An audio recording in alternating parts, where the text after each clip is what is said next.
Metade do elenco achou do caramba, ficou emocionado e pra cima, os outros estavam cagando pra própria vida, ou seja, esse time vai ser rebaixado. Cara, você falou bastante coisa aqui agora, Bastante pra caralho. mas uma questão que eu queria falar com você é sobre a preleção. Que história é essa, cara? Que você fez 7 preleções? É, assim, a primeira foi em 2012. E é tudo recente, então. O Gilson Kleina estava assumindo o Palmeiras, o time que se encaminharia para o rebaixamento, estreando contra o Figueirense em Santa Catarina. E aí, me pediram do Palmeiras, Mauro, precisa animar o time, né? Vamos. Você faz um texto? Falei, claro. O que eu fiz? Eu fiz o texto junto com o pessoal do Palmeiras, o pessoal da TV Palmeiras e tal, dei para um parceiraço meu, um grande ator, Eduardo Semerjan, que é uma puta voz maravilhosa, um puta palmeirense, para gravar o texto. Deu certo, o Palmeiras ganhou do Figueirense. Tá? Não estou dizendo que foi pela preleção. Claro. Aí em 14, aquele time horroroso do Palmeiras, o pior que eu já vi, era um time interessante, até pela matemática. Eu jogando Palmeiras e Goiás, que aliás foi no ano que o Palmeiras perdeu pro Goiás por 6-0 no Serra Dourada. Então tava jogando Flamengo, Fluminense, Palmeiras e Goiás. Saiu um gol no Maracanã, gol do Flamengo, era ruim pro Palmeiras. O Fluminense empatava, era ruim pro Palmeiras. O Fluminense virava, era ruim pro Palmeiras. O Palmeiras fazia 1-0, era ruim pro Palmeiras. Todos os gols e resultados eram ruins pro Palmeiras. E o time era horroroso. Aí o que aconteceu? Penúltima rodada em Porto Alegre contra o Beira-Rio, que com uma vitória iria para Libertadores. Aí eu, no desespero, liguei pro Dorival Júnior. Falei, Dorival, seguinte, eu já fiz preleção, tá, você me conhece, enfim. Quer? Eu falei, cara, tô precisando de qualquer coisa, faz aí. Aí combinei com ele gostou da ideia. Falei com 2 jogadores do Palmeiras, 2 membros da comissão técnica, era o seguinte, ia pegar histórias de vida de superação de cada jogador ou de cada pessoa, e superação assim, pai alcoólatra, perdeu a prima, ou se machucou num treino, ou, enfim, ficou meses operado no joelho, ia falar para cada um. Jorge, por exemplo, era o Valdívia. Não lembro que era ele também, não só não lembro, ficou aquilo porque era uma coisa pessoal. Eu falei, ó, é difícil ganhar do Inter no Beira-Rio, difícil era você superar a sua dor, não sei o que lá. Aí o Dorival, bom, resultado final, o Inter ganhou de 3-1 no Palmeiras, não serviu pra nada. O Dorival agradeceu e falou, olha, cara, obrigado, foi muito bacana, enfim, em cima daquilo. Não, e o vídeo foi fácil de fazer. Era uma tela verde escura, porque não podia ser preta. Era assim, você acha que é difícil vencer hoje do Inter? Eu vou mostrar pra vocês o que é mais difícil. Aí botei os caras, era uma trolha de uns 13 minutos, mas assim, o Dorival falou, pô, ficou muito legal. Metade do elenco achou do caramba, ficou emocionado e pra cima, os outros estavam cagando pra própria vida, ou seja, esse time vai ser rebaixado. Os caras não estão nem aí. Né? Mas enfim, acabou não caindo, beleza. Mas aí pra dar o placar final, são 4 vitórias e 3 derrotas, e entre vitórias e classificação, 2 finais, deu para o saldo é positivo. Vai mudar a história do futebol mundial? Não. Aí eu falei, você fez? Fiz. Eu estava fazendo ao vivo a preleção? Não. Eu fiz o texto, eu fiz o roteiro, não tem a minha voz. Alguns até sabem, ou souberam, estão sabendo que fui eu que fiz, como outros fazem também. Outros, acho que jornalistas, quase nenhum. Aí ao mesmo tempo você para perguntar, pô, mas é ético, depois de um jogo, quase todos esses jogos eu comentei por rádio e televisão. Quer dizer, você participou na formação de um time, sendo que eu não pedi, ó, eu vou te fazer a preleção, Claro. você me passa a escalação, não é isso? Claro, claro. Cara, assim, eu fiz como o que eu mais gosto de ser. O que eu mais gosto de ser em 50 anos na vida é palmeirense. Eu até falo, eu sou palmeirense Mauro Betting, e eu sou Mauro Betting jornalista. Primeiro eu sou Mauro Betting, depois eu sou jornalista. Primeiro eu sou palmeirense, depois eu sou Mauro Betting. É por ser palmeirense há 58 anos e 9 meses, ou seja, na concepção de pais palmeirenses, que o Palmeiras me fez gostar de futebol, que me fez gostar de jornalismo esportivo. Eu vou me aposentar? Vou me aposentar no jornalismo esportivo, mas eu não vou me aposentar no Palmeiras. Sim. Mas eu não sou pago para distorcer. Eu tenho o direito, como ser humano, de continuar sendo palmeirense. Mas tenho o dever de jornalista de não ser. Então essas preleções foram muito legais, eu aprendi muita coisa, e desaprendi outras. Quem ouviu talvez tenha gostado, não tenha gostado, mas faz parte do jogo. Essa preleção que você fez específica para cada jogador foi mostrada para todo mundo ou foi para cada um, né? Não, para todos os jogadores, para o grupo, para eles... Não, mas assim, eu digo assim, Não, todo não. mundo viu de todo mundo ou todo você mundo mandou viu um de para todo cada um? mundo. Porque isso é perigoso, hein? Então, é por isso que eu usei o Dorival, 2 membros da comissão técnica, os jogadores de histórias que eles já sabiam. Uhum. O grupo, eu podia não saber todo mundo, mas eram histórias. Por exemplo, Ah, essa do alcoolismo, o grupo sabia. Quando chegou, eu falei, pô, isso aqui é pesado. Não, o pessoal sabe. Então, beleza, ali internamente sabe. Então, não sou o Léo Dias mesmo. Não saio expondo. Não, eu sei, eu tô falando- Não. A preocupação é absolutamente pertinente. Tanto é, inclusive, que essas 6 outras das minhas 7, eu publiquei, para deixar muito claro. Ó, eu fiz a preleção e é essa a preleção. Eu não publiquei o vídeo, mas eu publiquei o texto.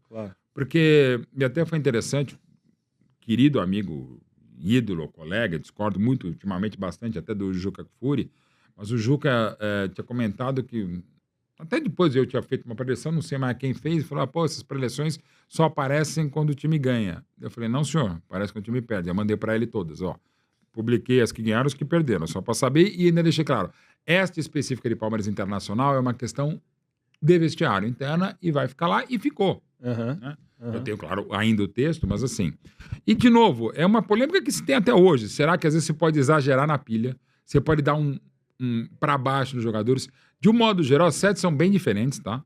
Sim. Essa foi uma pegada um pouco diferente, que é uma das que eu mais gostei. Inclusive, estamos aqui com a nossa querida Seguro. Olha aí, ó. Essa aí, eu vou te falar que essa casa me surpreendeu, rapaz. Porra, é bem legal essa Seguro Bet. Você tem um link aí pra entrar? Tenho, tá aqui na descrição. Então entra pelo link do Barba, se for matar a curiosidade lá. Entra pelo do Barba pra dar moral pro podcast. Mas, porra, essa casa é bem legal, viu? E algumas deram certo, outras deram errado. A que eu melhor fiz, não vou citar qual, o time não ganhou. E uma mais ou menos, os caras adoraram, que eu não achei tão legal, os caras adoraram e ganhou. E é uma coisa maluca. Eu falei, ok. E de novo, é questão de gosto, de questão de feeling, de sensibilidade ou falta dela, né? Não, eu te perguntei justamente porque eu já trabalhei com a seleção brasileira de beach soccer. Puta, né? que legal. E houve um dirigente que teve essa mesma ideia sua e fez. Só que ele colocou histórias que a galera não conhecia, histórias de superação, não sei o quê, mas ele colocou um parente que não sabe falar direito, uma história que a galera podia pegar de tom jocoso, perfeito. E aí ficou uma merda. Então, a gente fez exatamente, e agradecendo demais os atletas que ajudaram mesmo a comissão técnica, porque a gente selecionou, ó, nesse aqui tem essas duas. Eu falei, puta, nenhuma das duas dá pra botar. Não dá, vamos trocar e pegar uma coisa um pouco mais, como ele era meu cagado mesmo.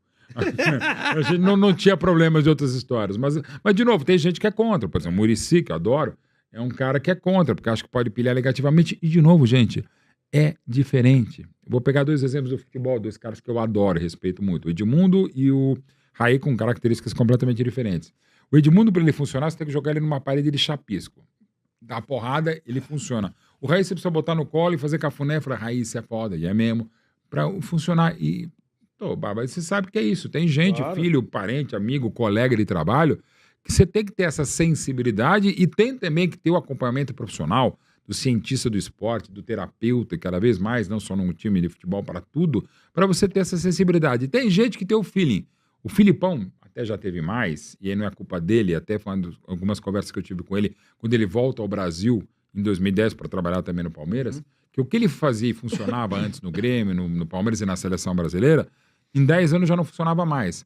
O jogar os caras no chapisco, agora não, porque vem a mulher do cara reclama, o agente reclama, o cachorro reclama, sai no Instagram, sai na rede social, sai no Twitter, X, sei lá o nome.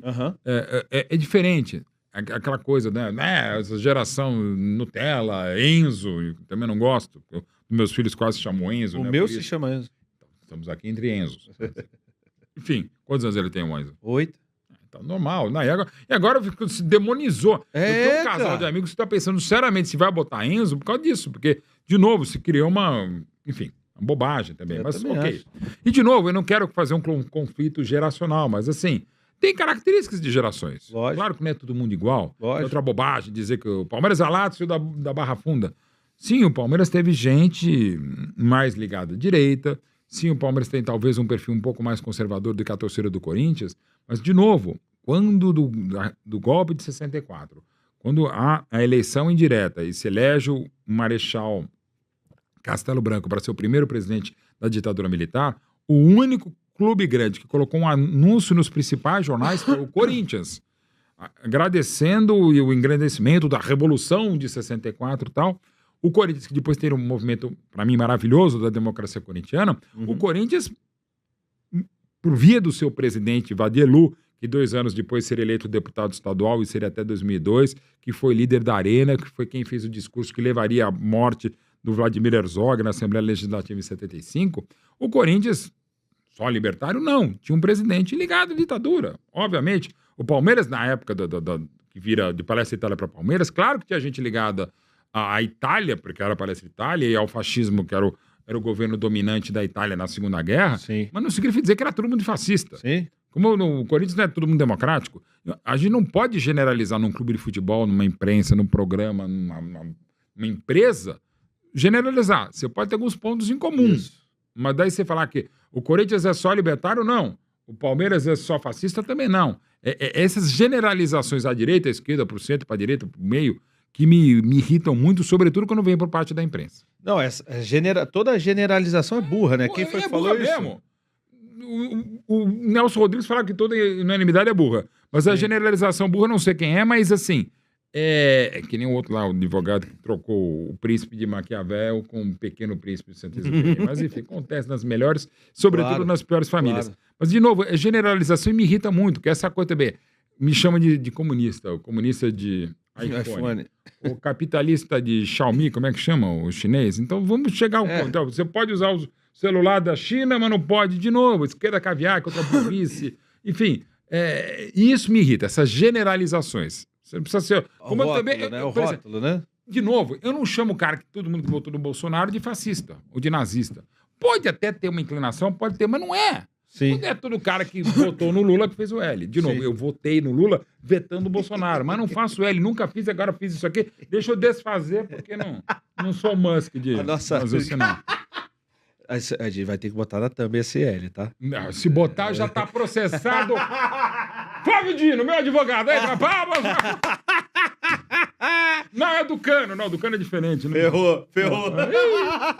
Não se pode fazer mais nada nesse mundo. Não se pode. Tem thumb, então é maravilha. Que maravilha. Não, mas falando sério, de novo, agradeço e enalteço o seu trabalho, porque você dá espaço pra todo mundo. Isso é muito legal. Cara, obrigado. Muito legal. Eu gosto muito, olha. Gostou dessa resenha? Então olha só, para ver ela completa, o link tá aqui embaixo na descrição e, não deixa de dar o like, deixa o joinha, não custa nada para você e se inscreve no canal se você puder, tá bom? Você quer aprender a criar um podcast do zero? Eu criei o meu e vou ensinar tudo para vocês, os materiais, os equipamentos, como chamar as pessoas, como entrevistar, como fazer uma boa entrevista, como buscar o corte, como fazer uma thumb boa, um título legal. Cola aqui, também tem o link na descrição, vocês vão cair no nosso grupo de WhatsApp e lá a gente vai tirar todas as dúvidas para vocês, né, terem essas aulas comigo. Serão 5 aulas, cada uma de 1 hora, eu e você, não é gravado, é ao vivo, tá bom?